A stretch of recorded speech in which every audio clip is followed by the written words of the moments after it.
मैं प्रदीप कुमार मीणा, प्रदीप किसान मित्रा YouTube channel पर सभी किसान भाइयों का तहे दिल से बहुत बहुत धन्यवाद एवं अभिनंदन करता हूँ।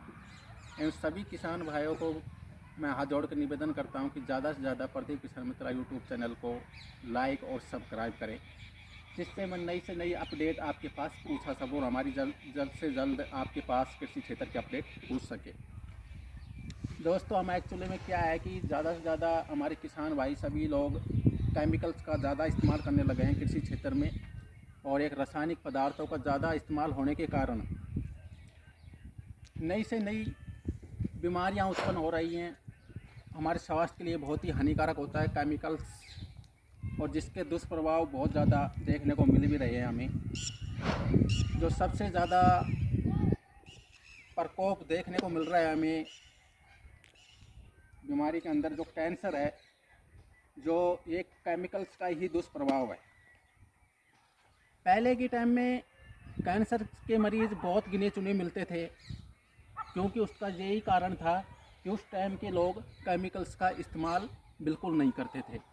उस टाइम वो अपना देसी खाद गोबर हुआ डालते थे, नहीं फिर कोई जैविक खाद, खैर जैविक खाद भी इतना नहीं डालते, पर अपना देसी खाद होता था ना, तो उसको डाल देते थे, तो जिससे वो क्या है कि इतनी बीमारी नहीं होती थी उस टाइम, और एक स्वास्थ्य एक मतलब मजबूत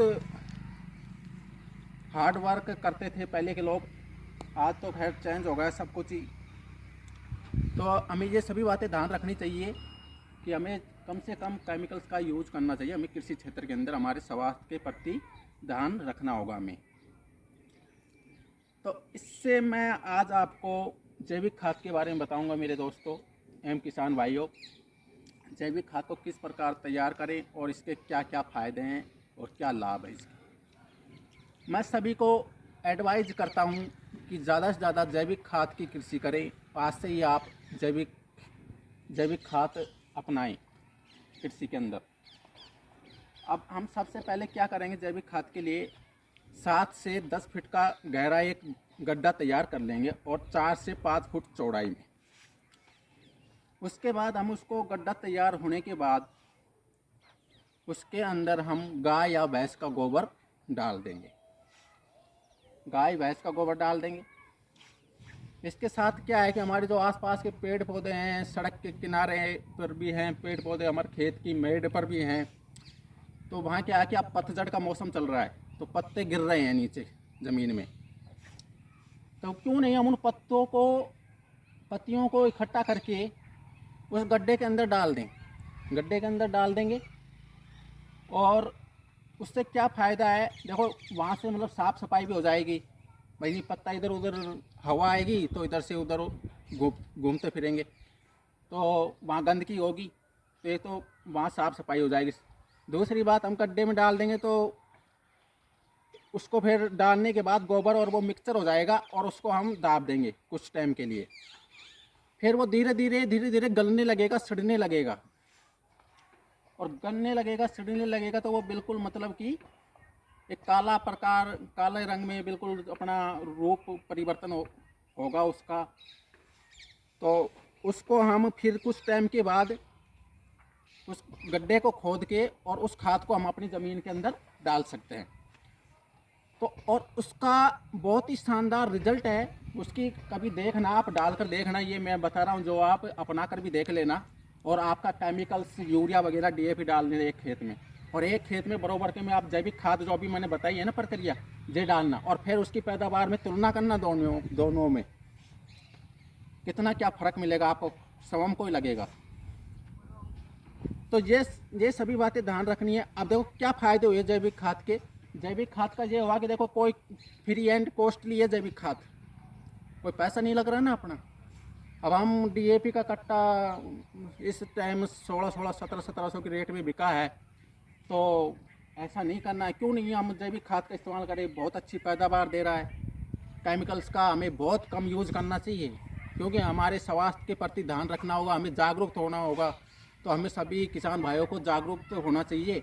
और मैं तो यही एडवाइज़ करता हूँ सभी को कि भाई ज़्यादा से ज़्यादा जैविक कृषि पर ध्यान दें और जैविक कृषि करें, जिससे हमारे आने वाली पीढ़ी भी जैविक कृषि की तरफ रुझान हो। हमें उन्हें जागरूक करें हम आसपास के लोगों को समझाएं, जे हमें करना चाहिए, आगे बढ़ चढ़ के तो आना चाहिए और हमें एक संगठन लेकर करना चाहिए जैविक कृषि के लिए। ये है जैविक खाद का भी मैंने बताया। अब दोस्तों देखो, पहले के लोग केमिकल्स बिल्कुल यूज़ नहीं करते थे, अपना देसी खाद से ही पैदावार करते थे और पैदावार भी अच्छी होती थी। उसका रीज़न यही था कि आज के लोग कमज़ोर होते हैं बिल्कुल, क्योंकि पहले के लोग, हमारे बुज़ुर्ग लोग के अनुभव बताते हैं, बुज़ुर्ग लोग बताते हैं, कई बार बात चल जाती है, ग्रामीण क्षेत्र से ही आता हूँ मैं भी, और कि पहले के लोग 100-100 वर्ष उम्र होती थी पहले के लोगों की, 80 वर्ष होती थी, मतलब वो अच्छे मतलब मजबूत रहते थे। आज के लोग बड़ी मुश्किल से 60 से 70 की अवस्था पूछते हैं। तो उसका रीज़न यही है क्योंकि आज हम केमिकल्स की खेती की तरफ दौड़ रहे हैं और जैविक कृषि नहीं अपना रहे हैं। तो ये सभी खान पीन सभी ये बहुत इम्पोर्टेंट है, ध्यान रखना चाहिए हमें।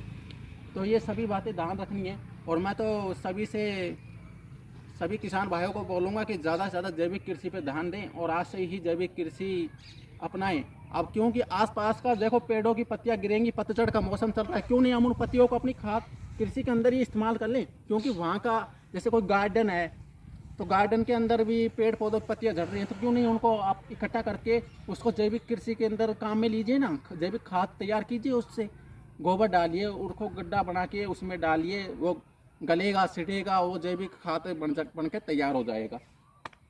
और उसकी बहुत ही शानदार प्रोडक्ट है ये, बहुत ही शानदार खाद है और इससे पैदावार बहुत अच्छी होती है। आप तुलना, मैंने बताया ना अभी, एक खेत में केमिकल डाल लेना और एक खेत में जैविक खाद डाल के देख लेना, पैदावार में अलग ही परिवर्तन दिखेगा आपको। मैं फिर से आपको सभी किसान भाइयों को भी फिर एडवाइस सलाह देता हूँ कि ज़्यादा से ज़्यादा जैविक कृषि पर ध्यान दें और मेरा पूर्ण विश्वास है कि आप लोग मेरी बात पर अमल करोगे, विचार करोगे अपने। और कोई भी भाई अपना कमेंट्स करके और भी ज़्यादा आप अपनी सलाह दे सकता है, कमेंट्स कर सकता है कि सर मतलब कि आप जैविक कृषि को बढ़ाना चाहिए, कोई भी अपनी बात इस पर रख सकता है। और तो ये सभी बातें ध्यान रखनी है। मैं फिर से प्रदीप किसान मित्र यूट्यूब चैनल की तरफ से सभी किसान भाइयों को बहुत बहुत धन्यवाद, हार्दिक अभिनंदन करता हूँ।